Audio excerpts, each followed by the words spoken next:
quite get it. Maybe we'll see it this game. That would be really hype. Yeah, I lots of guess, ways to enable the SF, right? yeah. Dispose, telekinesis, hook. Suppose the main thing I'm worried about is the last time we did see the SF, it was the build was going more for tankiness because he could rely on the Lina to do all that, actual right click damage with the Daedalus MKB. And this game, there isn't really anything that supplements that. So if he needs to build tanky to survive, like Chrono, for example, it could limit their damage output. But at the same time, your ability to burst with this SF ult, with this Pudge hook, and that was, you know what, we won't talk about it. That's a Fisher and a half from GH. And get the Nether Blast down, trying to give him move speed, but the body blocks from Miracle, allowing Sumail to get a Crypt Swarm in. The Treant's trying to get in front of him, but oh, Nande's alive! Under his tier 1, safe and sound. Treants can't chase him down. That was incredibly close. A lot expended as well, that Fairy Fire. I mean, SF does not have the best damage at level 1. That Fairy Fire damage is pretty needed. Maybe he'll just buy another one, or... I mean, he doesn't even have the gold for it. Maybe when he gets those bounty gold. And an early D-ward there for Nigma as well, getting rid of the mid observer. Looks like they're going to try and collect 3 bounty runes as well. Ruby has moved up top to snag that one. But yeah, Nigma in position to take top river, and bottom jungle bounty runes. A very good start for them. Okay. All right, a nice move by Nigma to secure those 3 bounty runes. Your mid is currently not going for a bottle, so shouldn't be too impactful there. I mean, Wish is going for one. Meanwhile, DP doing that stat build that we've seen a lot coming out with the Falcon Blade instead. Or maybe he'll just go more for trying to CS in lane. You can't really stop a Pugna is the only issue, right?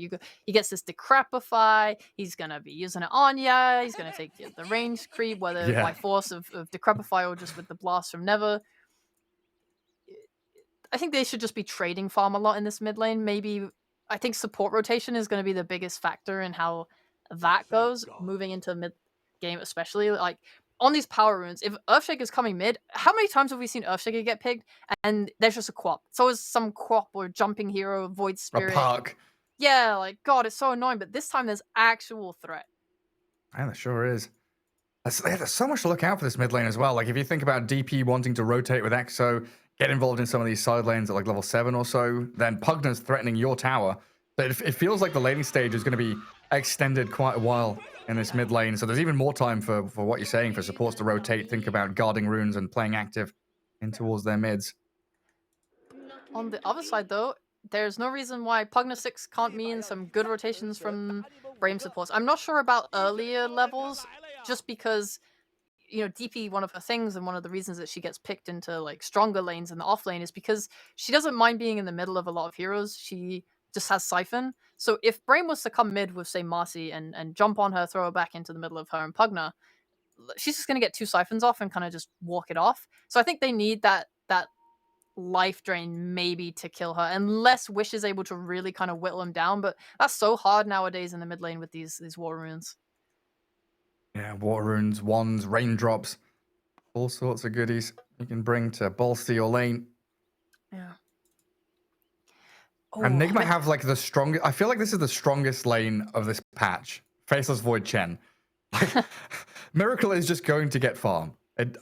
Is there a way they can stop this from happening? Like, what can you do to combat the Chen's presence in the lane?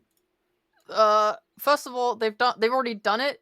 They've blocked the small camp and they've blocked the medium camp on the jungle. This is probably like one of the most prevalent moves that people are doing against Chen nowadays.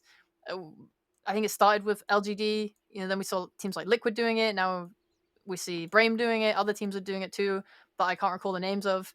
But it's something that is causing a lot of problems in the early few levels. I mean, Chen already has 1 sentry, so he'll probably get the D-ward off on the small camp. I wouldn't even be surprised if we see the Rubik buying like more sentries just to kind of keep up that threat. Like, he also has another sentry. Like, they want to keep as many creeps out of the range of Chen as they can, and then you can look to kill him. I mean, it's a strong lane. You got the Fadebolt damage, you got the hook. Like, you could probably pull Kuroki out of position and kill him. I'm sorry, but we've got important stuff happening on the minimap. I'm GH has looking just at it. What won is it? 2 games of tic-tac-toe in a row. Oh my god. Noughts and crosses. Sumail was trying to combat him, but GH just out-mind gaming him. Gets all the 3 X's in a row. Dude, I'm not allowed to draw on the map. If I press That's control, it just upsetting. moves my camera. It Yeah. sucks. It's annoying. I don't know what Sumail was drawing. It looked like a teddy bear or something. It had a cute little face, a nice little smile. Oh, it's good to see there. Yeah, they're in the mood. Having a bit of a laugh.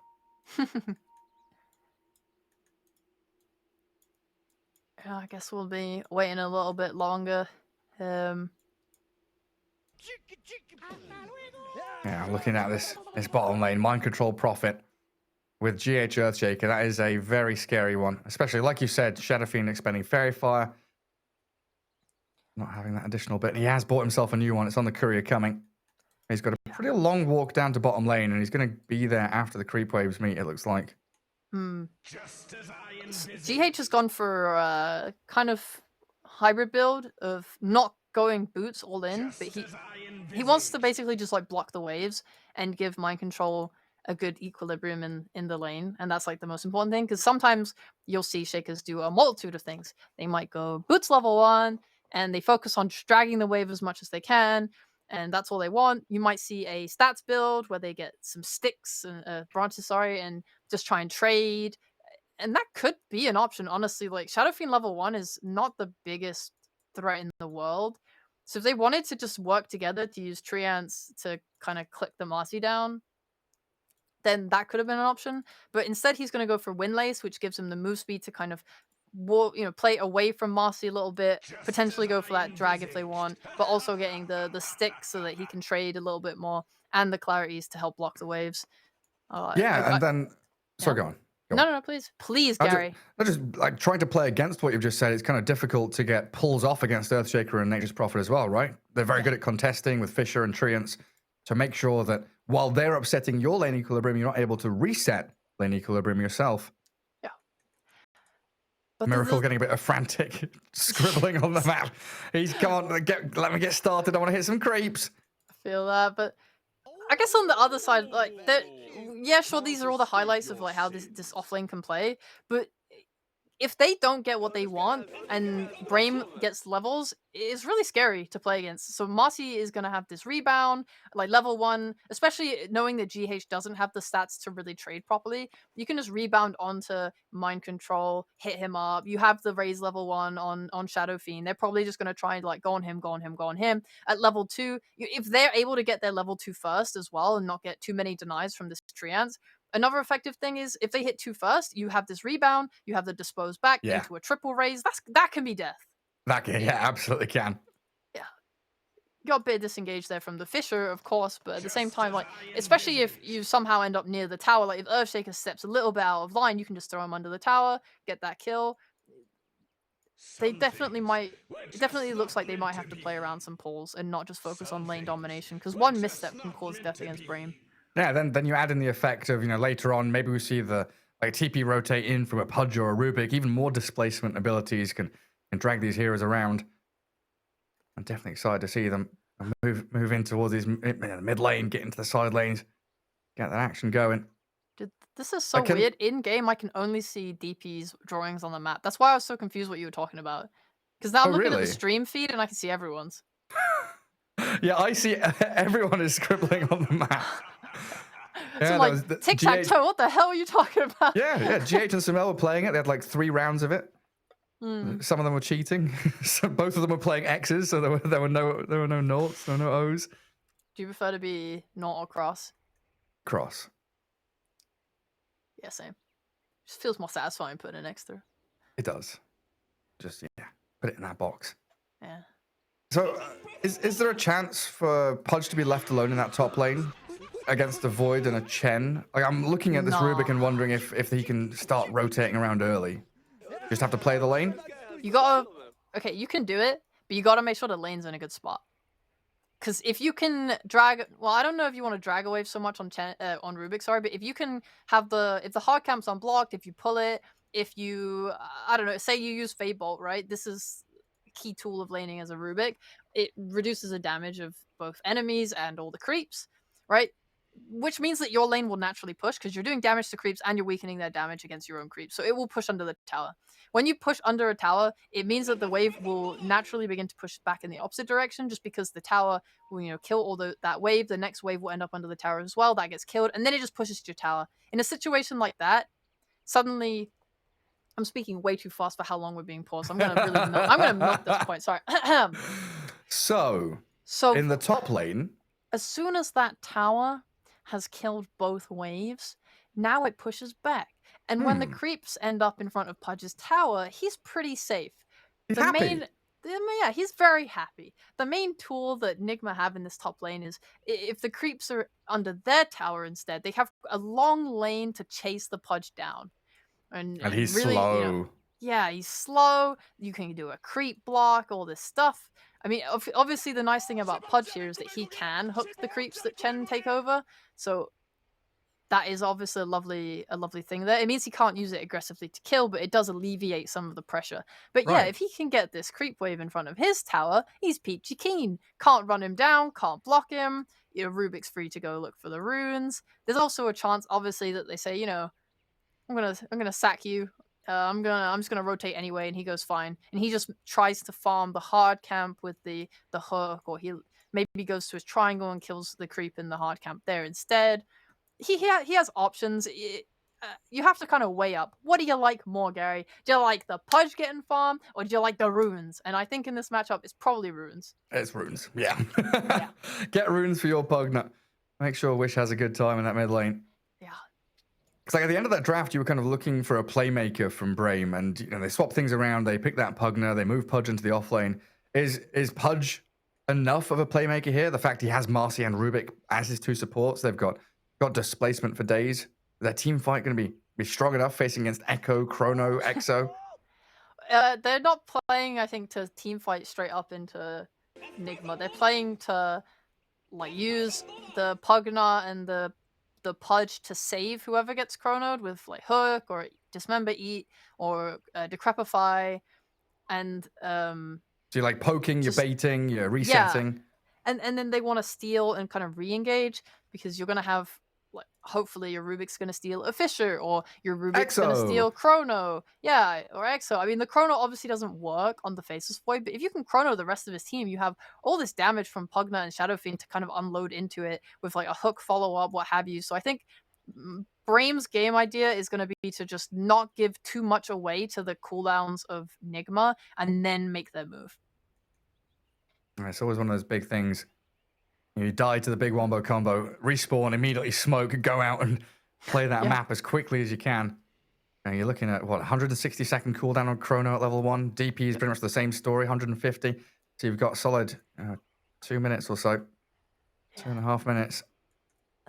If you really want to talk about Faceless Void, I'll be honest, whilst he's winning a lot of games, I think it's because a lot of teams don't really know how to end before he comes online. How many times have we saw Aqua when he was playing his Faceless Void, he got destroyed in lane. Oh, yeah. And a lot of people were quite upset with Nigma and saying okay, well, they should have banned it. But I think, honestly, when you're in a position where you're 10k net worth up, and the Faceless Void is piss poor, let's be real, you should win that game. Nigma have problems with throwing and not being able to finish out their game.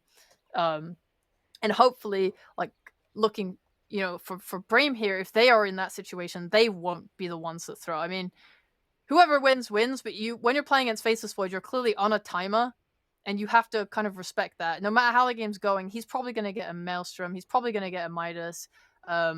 If he doesn't get a Midas, well, whatever. But they try to farm for quite a long time before peaking. The damage from Faceless Void doesn't come out till much later. So you just gotta respect it. Play fast. Yeah, I think this Pugna pick was great for that reason. We talk about DP how many times? All the things she can do, but she is restricted to the cooldown of her exorcism. Pugna is not. Pugna can, whilst he doesn't give Roshan objective, he does give tower taking potential and that threat. He's going to probably take mid tower first. He's then going to maybe want to give that mid lane to a support to get at levels, or a core that's struggling, and then he'll go take top tower. And they're going to open up the map probably faster than Nigma, depending on how this Chen plays and Nature's Prophet plays. Yeah, you compare the 150-second cooldown of Exo to the 5-second cooldown of Netherblast, and you're like, yeah, all right, pretty big difference there. Yeah. I've also got the opportunity, of course, we've seen these Marcies scaling pretty hard, the phase boots, BKB build, get the Unleash going.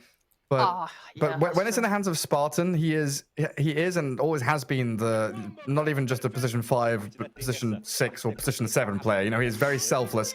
He very Yeah. often ends up with very little farm. So I'm definitely interested to see how well he does here in getting a bit of gold on this Marcy. For sure. It's definitely my biggest concern every time I see a Marcy. I don't remember like, we saw Bignum pop off really hard on his Marcy and get that BKB Basher, but I haven't seen it since. No one ever seems to really be, like, getting, that amount of farm. Oh, that There's like sucks. Lodine tried it in the previous games, right? And he was like brown boots, ogre axe, and then, well, I'm trying to get BKB for a long old time. Yeah. Well, looks like Brame having a few issues. Hopefully they can get that all sorted. Swap the router out or something. Definitely gonna get under the skin of Nigma Galaxy here. They are itching to play. Tick tock, tick tock, tick tock. Miracle's even dropping the Sleepy Keeper the Lightning emote in there. What's our observer looking for? What emote is Scriff gonna? Oh, he's got the Meepo surprise hovered over. There's a Sleepy Cottle there. You're gonna put the Drop his Scriff. No one will hate you. Just disappear. He's Wait, telling I me can to also press disappear. something? What are you doing? Are you gonna type in all chat, Sheepo? No. No. I just wanted to see if I could, but I'm too scared to press enter, so I won't. It's a little bit spooky. We I mean, can wait. gladly long gone are the days when observers and casters can pause. You know, think back to the Finol pause in the middle of a game, accidentally pressing F9. Mm-hmm. I accidentally slammed on my keyboard at the major, and someone paused at the same time as that happened. so scared I or got what? so scared. I was like panicking, like, oh shit, I've paused the game here. This is mortifying. Like, what have I done? Going down in history as the caster who ruined a team fight by pausing in the middle of it. Yeah, imagine that. Like, you just, like, feel every single player look angrily down at the chat and see that you paused the game. You were suddenly the ire of everyone. Yeah, 3,000 people in the crowd booing, you know, Oh, jeering. I hate you, Gareth. Oh, you're the worst. Oh, jeez. Oh, that ain't good, is it? Oh, what? Oh, I'm guessing they're restarting their Rua. Yeah, I'd hope so. I mean, one of them did say DDoS, and I really hope that's not the case. It's been a long time since we've had that kind of scenario. I've been very excited to watch Brame play, so I really want to watch this game. Yeah, especially with the draft they've got. You know, we've seen Shadowfiend popping up. Hugner's definitely a bit of flair from Wish. He's always been one of those players. You know, I remember him back 5 years ago or something, playing in like joined Dota League and stuff like that, where he was known as like the Tinker Spammer, the SF player, stuff like that. He's always been one of the kind of flashy players. God, yeah, Wish is the Tinker Spammer. I completely forgot that was like the only thing he was known for a while, wasn't it? Yeah. God, Jesus Christ, yeah, he's grown so much. Look at him go. Mind control says go. They're all disconnected. Yeah, we should reply. Yeah, go. Yeah, Yes. gee, I'll tab in. I'll stand in, guys. Don't worry. I'm a great Pudge player. Oh my goodness gracious me. But yeah, I think some parallels between Wish and Thompson, especially now he's got the Pugner picked up, right? Flashy player, gets up in the face of his opponents. He's not afraid of anything. Yeah. You want to just talk about completely different player for a moment?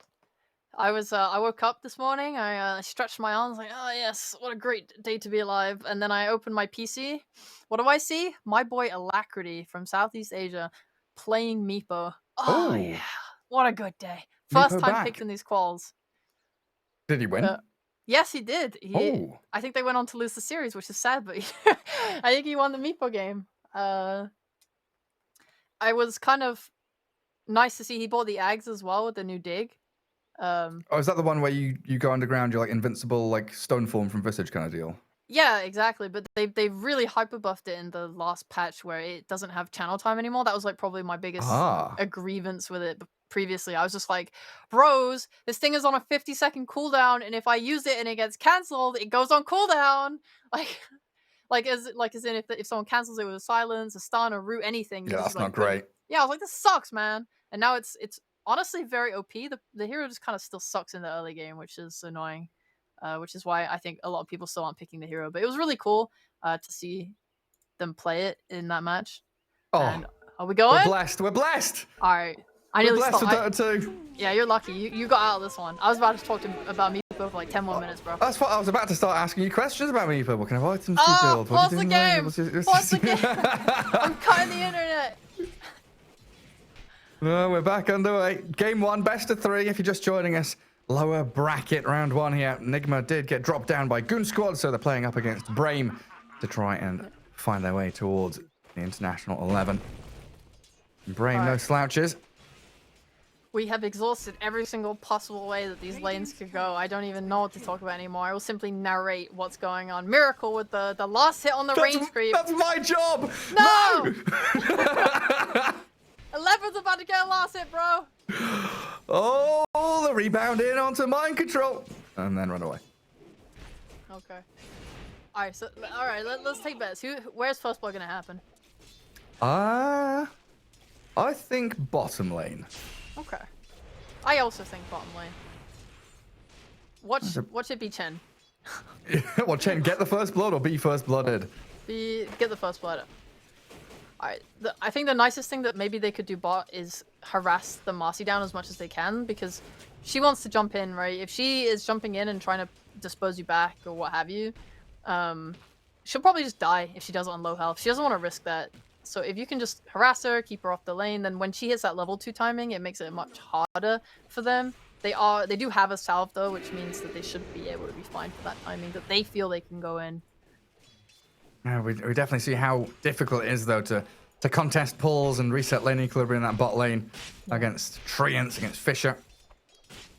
Up at top looks a little better for Brame. Pudge 10 and 5, storming his way up the last hit chart. Miracle 6 and 1, having a few struggles, but like you said, he's a slow starter. He blooms a little later as Nande does get that first blood in the bottom lane on mind control. Spartan, We were right. they hit level 2. I'm really surprised they got it so deep in the lane, but yeah, I mean, good dive. The heroes have really good range on their spells to do it. No, they're going in aggressive on Nande. Yeah, TPing straight on the SF. Treants on the right-hand side, so no body blocks coming. And they've got a rebound back in. Close. Potential with the mangoes, but doesn't go for it. Just hands a tango over to the SF. There's another big juicy wave going to arrive in front of his tier 1. And that is that ebb and flow of the lane. You push, you pull, you drag back, then it pushes straight back into the SF again. Yeah, sad for mind control that I mean, he had to summon the Treants and they're like on the other side of the Fisher, but great for Nande, and they're going to be super aggressive right now on GH. All the fairy fires up. They'll turn and try and kill him. The Treants block the path of the SF though. And Spartan, well, he's got a fairy fire himself. Oh, he's away. Nothing really lost there. Ooh, Mind control. But he's diving. He's got Treants trying to scout out this SF. There's no way to cut through the trees. Trying to raise himself out of here, but MC, he'll have it. Retribution for the Nature's Prophet. There is nothing scarier on this earth than getting ready to take a wave of creeps under your tower and they suddenly get glyphed. You're like, oh no. Oh no. Oh god, what do I do? Yeah. Good pressure. They nearly got that Earthshaker kill, would have been nice and kind of helped stop that from happening, but come back with full health and mana. And up top, Kuro had the little cyclone creep, put it onto the Pudge, which was very irritating. There's a whirlwind following him around. But similar story here, Wave has been pushed in towards him, so 11 is going to get himself some nice last hits under tower. And he's had these creeps on the tower like the whole lane, it feels like. He's having a really good time. Yeah. Yeah, like the first 2 or 3 minutes, it felt like, just looking at the CS board anyway, that Brame were starting to pull out ahead pretty heavily. But Nigma have done a decent job catching back up. Nature's Prophet really the only one lacking at this current moment in time. Ooh, they're going in. Telekinesis back Kuro. I've got this hook still. Doesn't even need it though. 11 just takes him down with a rock wall down at bottom lane. They will find MC again with this Marcy SF combo. Brame getting the upper hand in both of the side lanes. GH gave up bot just to go on mid. They get Wish, yeah. So GH comes in, swings forward, helps Sumail get the kill there. So even if their side lanes are going a little poorly, they've got that Death Prophet in the mid getting the kill on the Pugna. GH did a good job of body blocking the Pugna, even though the Fisher didn't completely wall him into the river. Nice hook. Grabs Kuro. He's just come back into this lane. I don't know if they can finish him. Oh, yeah, with the telekinesis they can. Drag him away from the tower. Nothing Miracle can do to really combat that. Get some hits in onto 11. He wants the bash, but it's just not coming. One more hit. There it is. 2 points in the bash will find the kill at long last. While mid lane, they're diving again, this time looking for Spartan. XO from Sumail, pressuring tower with the early catapult. Nigma, they're done with Brame's laning stage nonsense. These lanes are broken down 6 minutes in. They just come for the mid tower push with MC here as well. My god, I talked about Wish's ability to push towers, but yeah, 5 minutes, take the cart. This is a classic Nature's Prophet maneuver. I didn't even... should have thought about it, to be honest. We did. We just didn't think it would come so soon. Oh, we were talking about how they get a kill, they get a team fight win, they push towers. Well, yeah, sure. They don't necessarily need any of those things. Just get on top of the objectives. I think Brame, at least, I will say, doing a very, very good job of punishing the side lanes when this is happening mid. Like, yeah, sure, your GH is going mid to kill Wish, but what is Nande and Spartan doing in the meantime? They're killing Nature's Prophet. Like 11 and Desire top lane, anytime Kuroki moves out of position, they just kill him. I think Desire's done a really good job in this top lane of keeping the camps blocked and like contesting them a lot. It's like one of the reasons why Pudge has a lot of experience as well. Just kind of keeping out of his way, letting him farm under the tower, stopping Chen from doing whatever he wants. So they do have two pretty good lanes. It's making sure Chen doesn't get the free farm of the jungle, which we've seen previously from these Chens. It gets him the fast mech. And Sumail, his rotation will lead to nothing. Well, it forces the TP from Rubik home and the Pudge away from the creep wave, so I guess it at least releases Miracle, allows him to get some creep kills. Yep. Sad to have your rotation not work out, but the good thing about it is that you aren't losing your mid tower as a result. Like, you're not being pressured because you took that tower, the wave is super pushed in. Pugna's kind of just like farming and not taking your tower. Nande, half health, does get the ulti out and goes for the TP. Anything to stop it. And GH already spent his Fisher, so that's a nah. They're getting a good amount of farm on these core heroes, Brame. But like I was saying at the start of the game, Spartan, it always worries me when I look at him at 500 net worth with a Sentry and 2 Tangos in his inventory, you know? Yeah, I'm not sure they're going to have space to give a lane to their supports on Brame. I mean, maybe someone like Rubik could sit bot and de-push the wave later, but I think Nande's just kind of happy to take these camps, swing to bot, push that wave out, go back into the jungle. They have a ward down on both teams, but most, especially Brame having that ward there is going to mean that SF is always aware of who's in his jungle and if there's like danger afoot. Our smoke was scouted. Nigma had the vision. They saw it coming, so MC's already TP'd away, and they're playing into mid again. MC getting drained of his life through the decrep of Wish. Not enough to kill him, while on the high ground, the DP gets disposed back in towards the SF, but it's Sumail who's fighting back harder than Brame imagined. And now this map starts to become really, really tight and confined for Brame, with both mid and bot tier 1s going down, the ward coverage from Nigma allowing them to play into that bottom jungle. This then, by extension, allows Miracle just to free farm wherever he wants to go. Oh, they got the Chrono. Gonna probably have to use it if they want this kill. He's pretty tanky, he is. Didn't get his flash heap off. Damage from the bashes. Add in the Spirit Siphon. But a good save from Desire. Throws them back as Nande does get a kill on GH back into that bottom jungle. It's just all kicking off. Like 9.5 minutes in, we've lost towers. People are battling in these deep areas. I'm definitely feeling for Sumail in this game. I think a bunch of his moves have not worked out. The one mid where they took that tower was great, but this is like the second time he's come top now and not managed to get a kill. Like, 11 is getting this top tower for free. He's getting a Chrono expended on him. He's living through it. He's keeping his life. I love his itemization of this Vanguard, Ring of Protection, and the Wraith Band. So he has so much armor coming out, more than like a typical Pudge, on top of that damage resistance from Flesh Heap. So great space creation top. they're getting so much farm on all their cores. I mean, it's a slight net worth lead for Nigma, and that is the gap that we obviously see with Kuro and GH getting a lot more farm than their counterpart. So we have the Chen mech, and we're starting to work towards that Blink Dagger on the Earthshaker, as he's saved up 700 gold so far. And these are definitely items that can turn the tide of battle. Yeah, they got mad timings as well. Like, just in general, even though that chrono didn't work out, they understand their, like, ability to pressure this Pudge now a little bit better. Next chrono they can maybe use for something else, or just bring more heroes. Understand you need someone else as well. Oh. Invis Rubik top. They're just looking at Miracle. Yeah, just giving him the stare down. So Mask of Madness treads into Maelstrom for him, as GH did to the Shadow Fiend once more. And GH is trying to find these little pockets of farm, but Brame doing an exceptional job of making sure that he's not getting any closer to that blink. And yeah, what's the reasoning behind Mom over Midas here? Is Miracle just wanting to play faster with the rest of his team? Maybe his lane just didn't go as he hoped. Oh, mid lane, the blast on Kuro.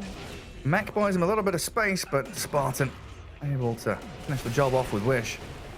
GH with a Fisher, though, allowing MC to TP forward. Catch out the Marcy, no rebound available to escape. Yeah, when it comes to this Mask of Madness, to go back to what you asked, it's definitely something that I've seen Voids go when they're struggling. Because they use the lifesteal to be able to farm the jungle. Because otherwise you just sit in the lane, you're happy, you're getting your Midas, you're just sitting in the lane. But it definitely went quite poorly for them. I think they did a good job on Brame of just pressuring, killing Kuroki, making the lane difficult and uncomfortable. God, they're smoking top again. If they don't connect on a meaningful kill, it's a good Fisher block. Great That block. should be the end of 11 now. Pudge gets the Dismember out. He's incredibly tanky, nearly taking GH with him. Needed the mech from Kuro to make sure they're all topped up. I can translate this into a tower. Looks like they can, yeah. Like in the meantime, we've got this SF who has a mom himself. Going into that Dragon Lance. Radiant's top tower is under attack. A very fast farmer, this Shadow Fiend. Closing on 7k, just 13 minutes in. This Pugna definitely hasn't played out the way I thought it would. I thought he would be the one pressuring mid tower and being the one that helps take top, but he's actually played a lot around mid. It's sort of nice in a way, just because it alleviates a little bit of attention away from the Pudge early on, and this SF is recovering. I mean, his lane was fine, to be honest. It's pretty good, actually. But, yeah, they've kind of just been skirmishing around mid with supports and stuff. And letting people do their thing. But for now, like, Nigma, they've put this ward up top at the entrance to the river. So they're just going to see any hero that decides to go up there to farm. Because sometimes what heroes will do is they TP top or they walk top, and they don't show on the wave there, even though it's kind of pushing in. They'll just farm the hard camp and hide and wait and see if they can get a kill like that. So this ward just means that Nigma are always aware who's top, if they can go for a kill there, if they can go for smoke. They've got that sentry on that high ground cliff, so they know there's no ward there.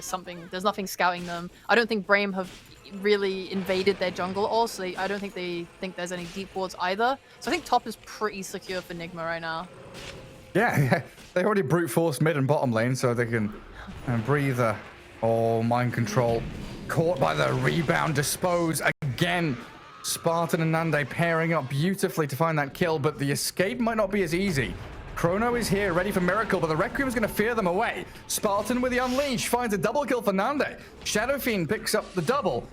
And Nigma not wanting to chase any further because the reactions from Brame, they're bringing 2 additional heroes down here. They want to continue fighting. Nigma kind of stuck on an island, but good time walk from Miracle. Gets him away. But the pressure on the tower will come regardless. Oh, that SF move was sick. Just hiding behind the trees. I mean, that should, you think you're going to die there. They're kind of trying to pincer you. Earthshaker coming from below, Faceless Void coming from above. It's kind of like you're in a lose-lose situation. But yeah, using that vision advantage and hiding yourself with that ult, what it turns into a kill, turns into a live. Like, that's really nice. And I think now Nigma just try to aim for some timing where they think they can take a good fight. They need this BKB on the DP. They can look for pickoffs with this Orchid, I think. Mind Control, he's finishing that soon in the next like 100 gold. This as well, like GH is slowly working his way towards that Blink Dagger. He has to seed this farm bot to the Faceless Void, I think, who's also pretty poor. Yeah, kind of in catch-up mode. Yeah, it sucks when all your heroes are kind of clawing for some money. Like Kuroki playing Chen, who's like a naturally greedy support as well. Generally, you want to steal like enemy farm space with a hero like Chen or Enchantress. At least he has his mech, so he's kind of like core item's done. Yeah. And now you just let your other heroes have the space. I mean, Sumail probably also itching to use this Exo to get stuff done, but he's going to have to sit back a little bit, take a back seat in this game for the next few minutes to try and get that farm going. But yeah, that move down bottom also meant that 11 was able to push out a couple of waves top, got into the jungle, farmed himself to Aghanim Scepter, which he's basically got done already. Oh yeah, he just finished it. It's coming on courier. That's So like they carry have, punch timings. Yeah.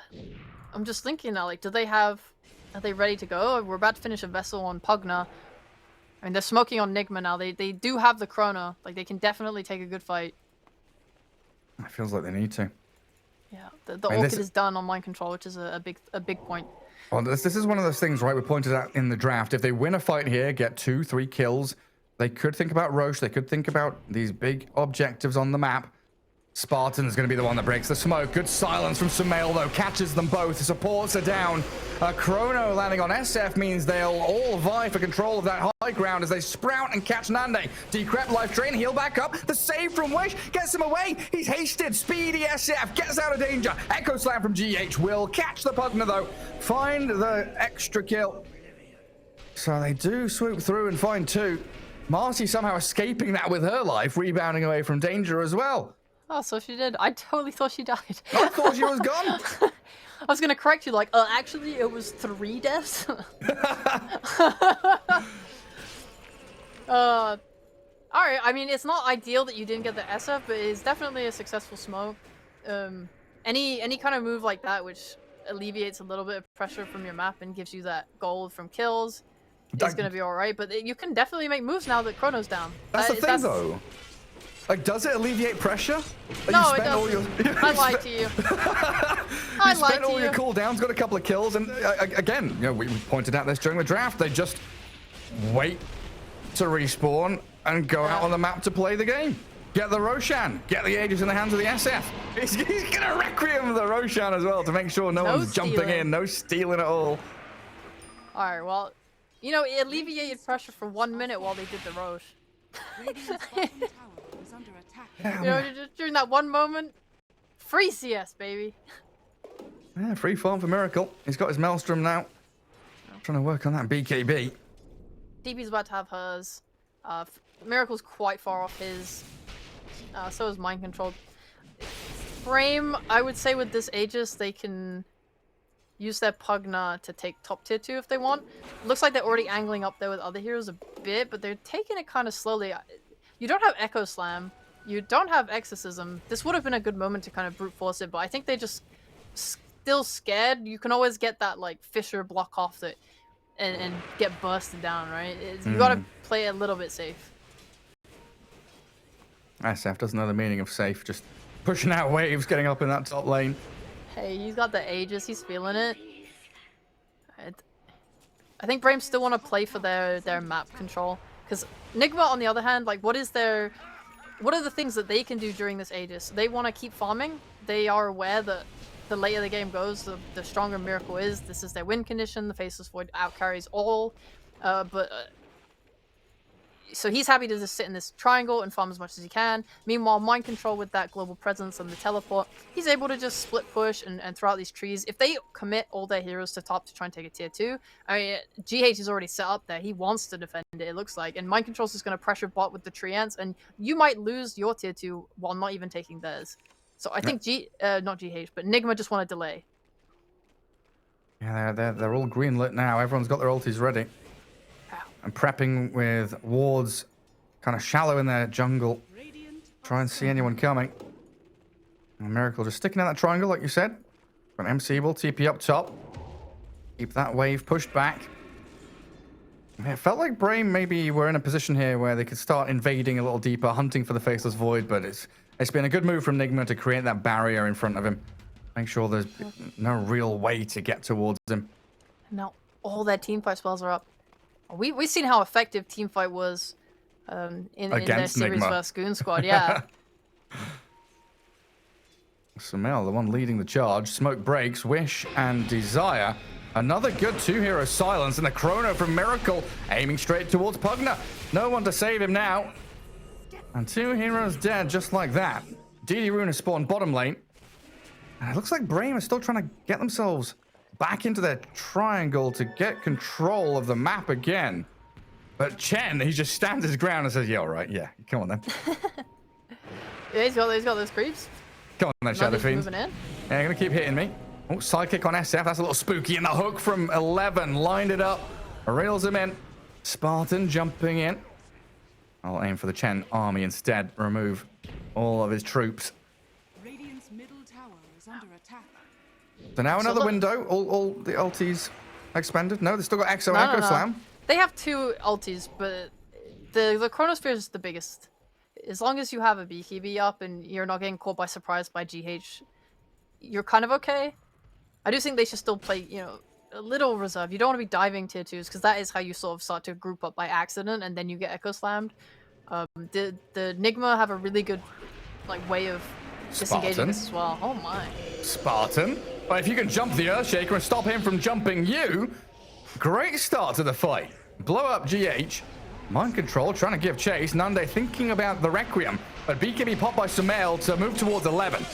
Gets the Dismember onto Miracle. Silence comes as well onto this Pudge. Miracle has to time walk away. Can't deal with the Aghanim's rot.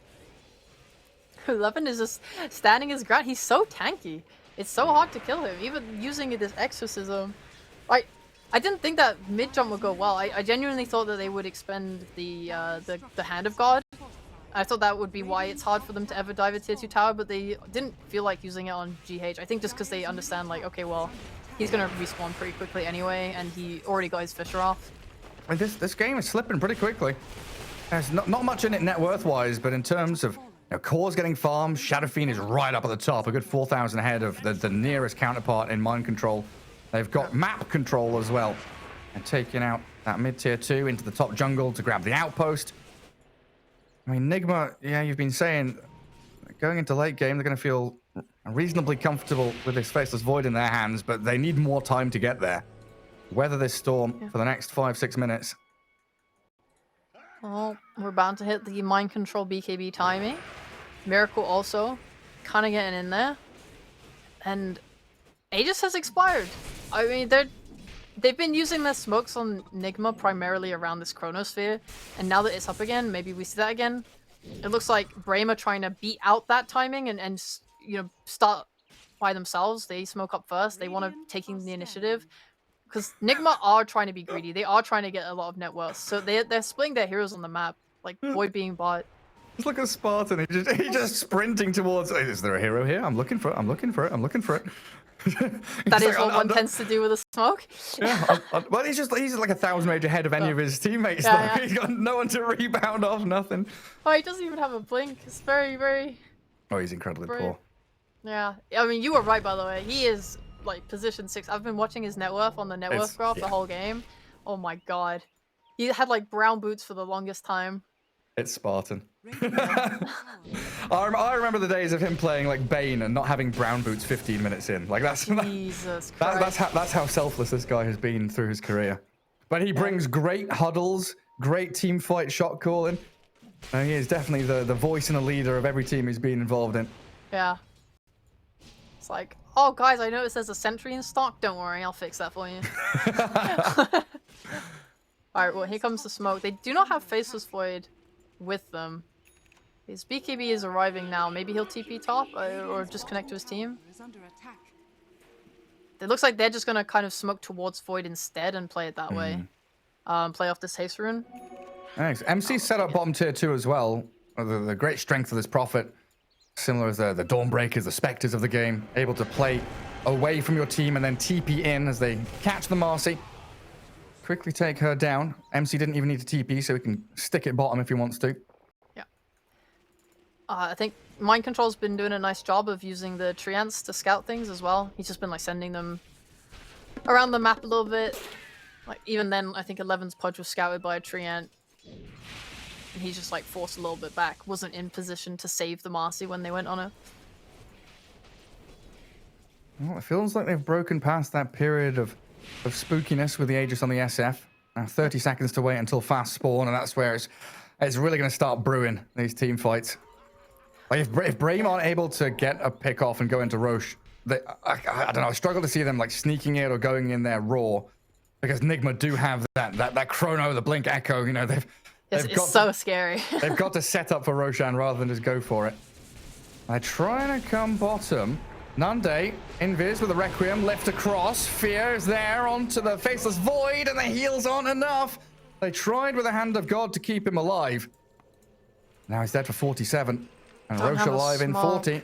I think if they had a smoke right now, they could just run back top. It's where, you know, the important stuff is. Exactly, yeah. But they won't have that, so they'll just kind of run instead.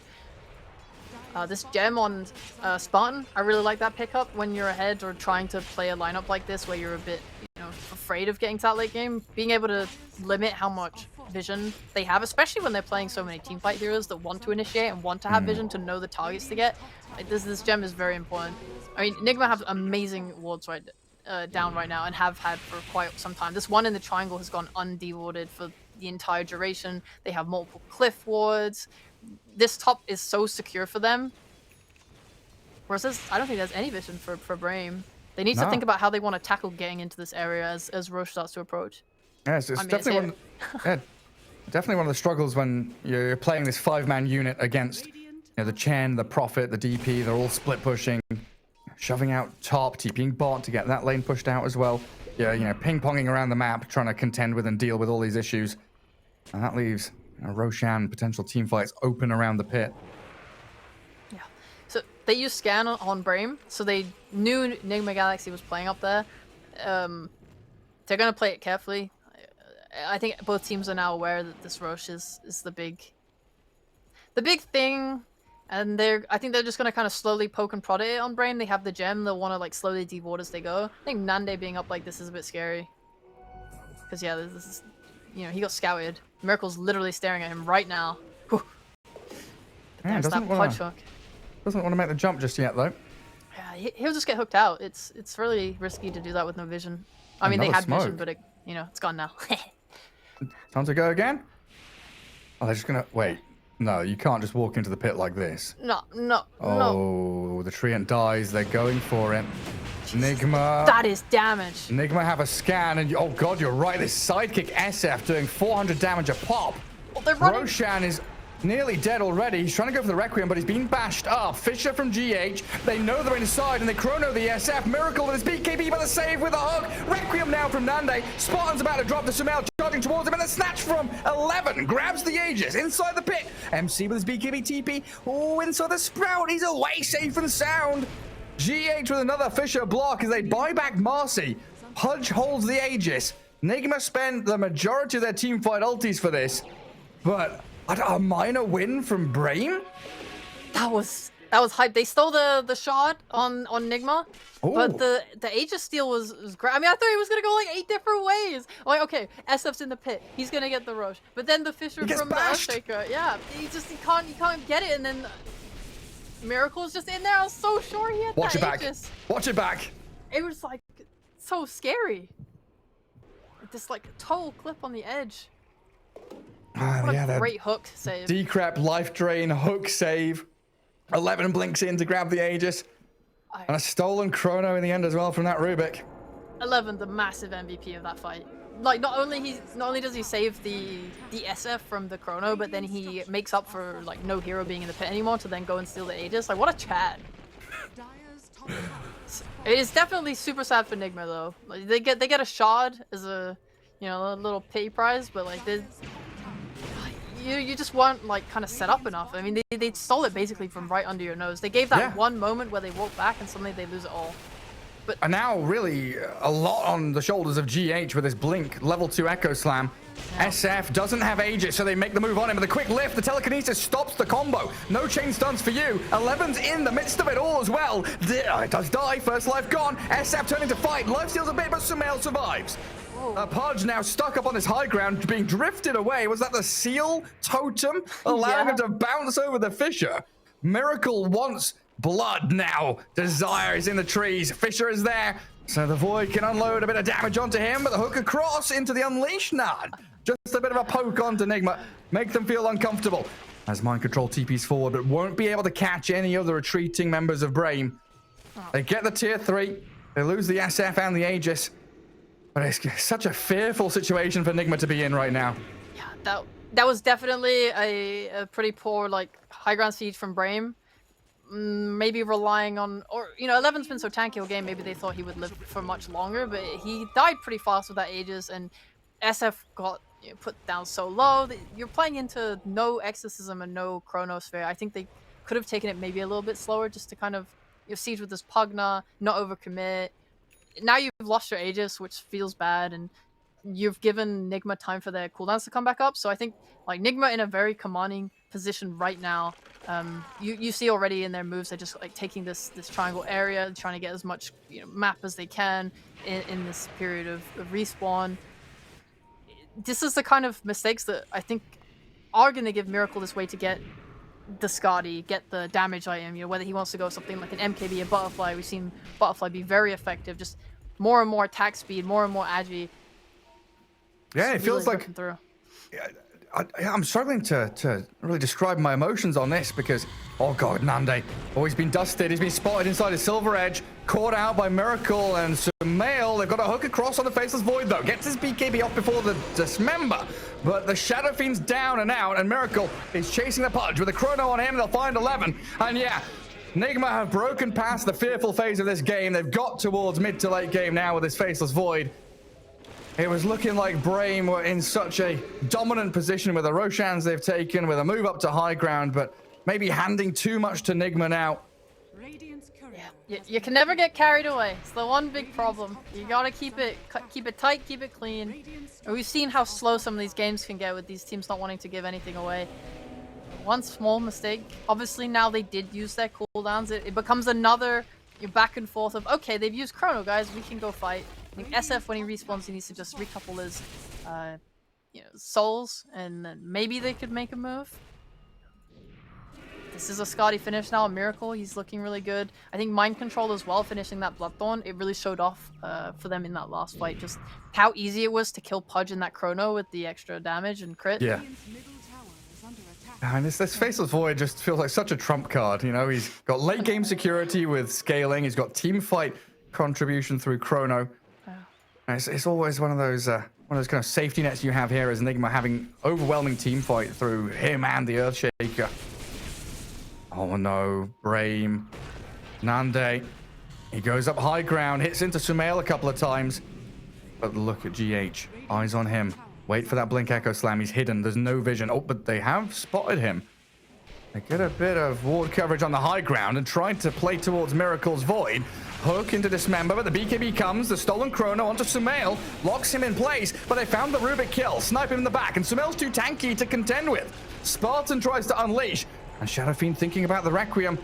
Brame trying to reset around this Marcy with a Requiem Fear, pushing Mind Control back, but GH, with these Fissures and the Shard, he's just chain stunning people for days. He's got the Force and the Blink and the Echo. He's got the two of them locked in place, and Nigma, they've got this game secure now for sure.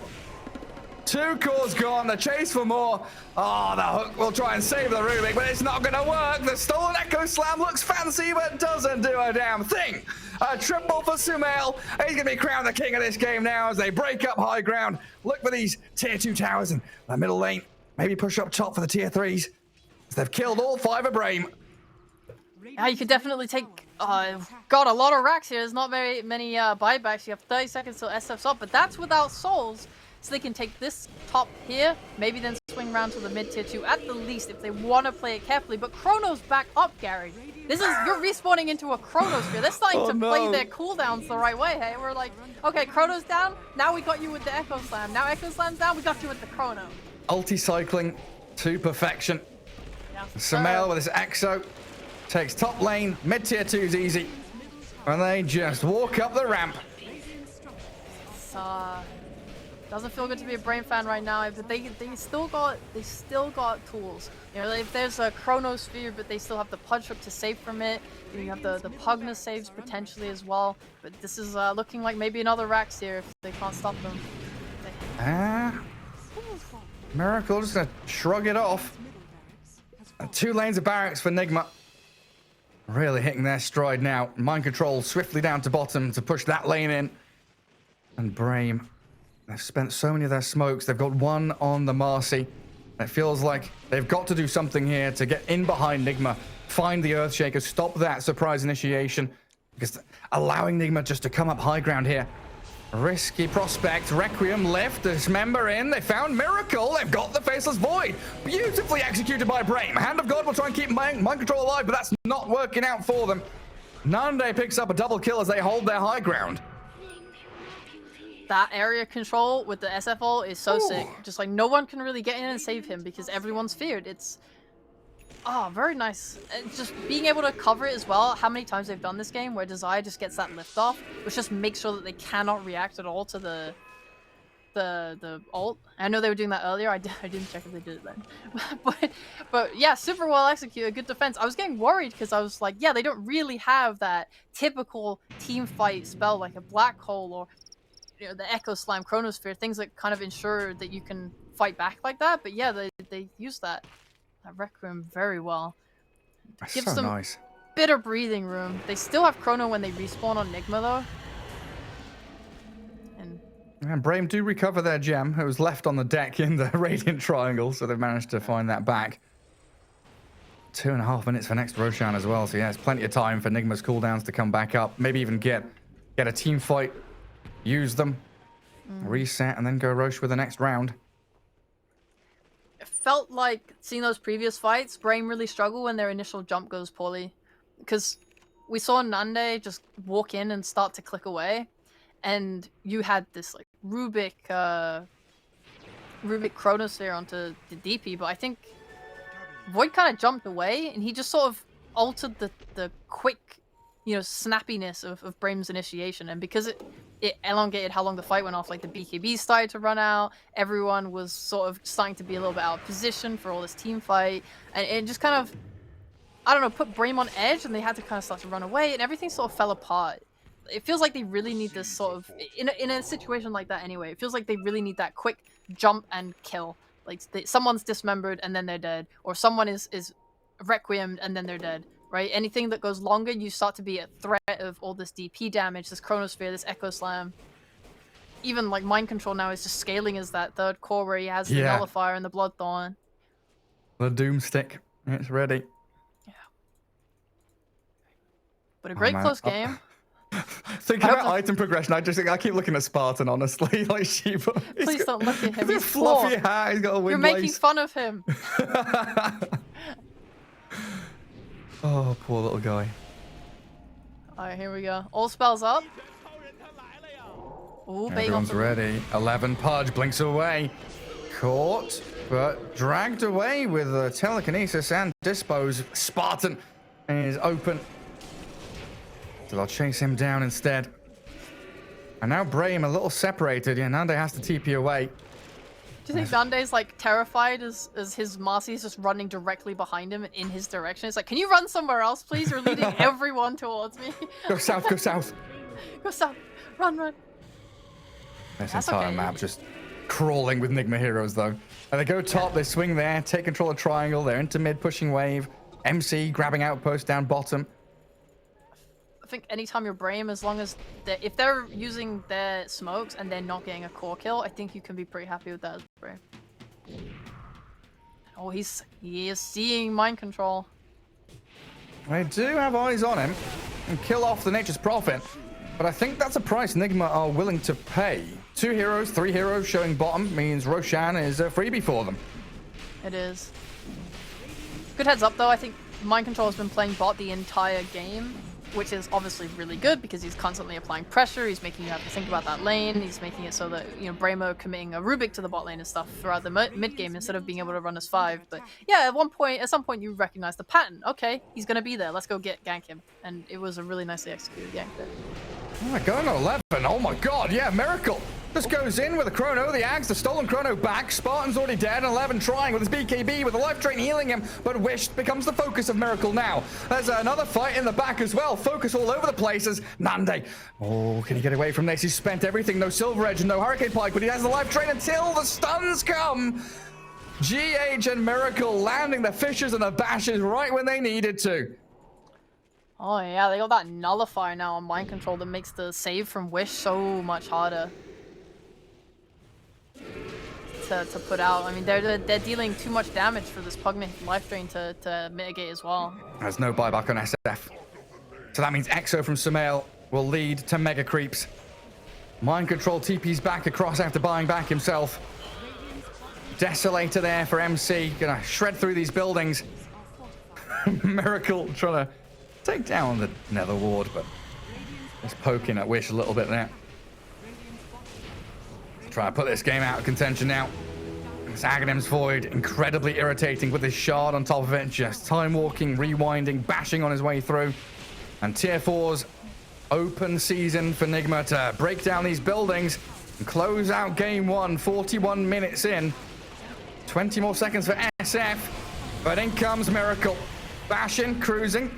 GH with a Fisher block, keeping them in their fountain, and Miracle, yeah, just time walks in and clears out the Rubik. GG called, game 1 is done, and Nigma after maybe a shaky start in the first 15 minutes, exceptional play from Brame. Nigma come back with their overwhelming team fight capabilities. Indeed, yeah, they definitely executed their lineup to what it wanted, right? They tried to play it kind of safe. You know, we need this Faceless Void to get his items. Whenever he has Chrono, I think they did a really good job of bringing him and getting him involved and using that spell.